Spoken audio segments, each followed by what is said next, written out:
काय काय केलं दिवसभर? काय नाही बघ अर्पिता, तिथनं गेलो त्या गावान त्या गावाला त्या गावान त्या गावाला त्या गावानं तिकडल्या गावात जाऊन पोहोचलो.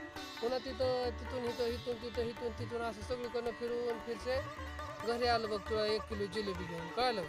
1 किलो? हा खरं खोटं? खरं. अहो पाव किलो आणले त्याला 1 किलो म्हणा लागलो. 1 किलो आणलं तर 10 किलोच आणलं म्हणचाल. अगं त्यातलं पाव काढून किती राहते बघ बरं. किलो? मग किलो बरं झाले ना, आणखी कशाला तुला जादा.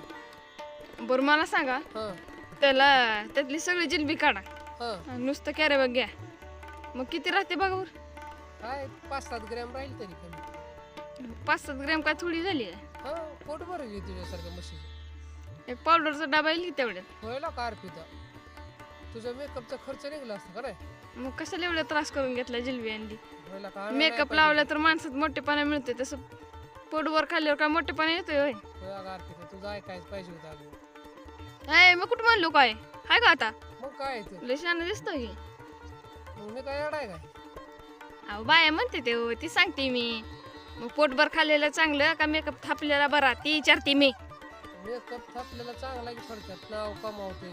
अहो कसाच सांगू का, हं स्लॅबच्या बंगल्याला किती जरी सिमेंट रंग लावला का, हं एक ना एक दिवशी ते रंग उतरून जातो. हं असलं मोठा बंगला टिकत नाही, तिथं बाय काय टिकणार आहे? बरोबर आहे अगं. मेकअप तर काय चिल्लरच गोष्ट आहे.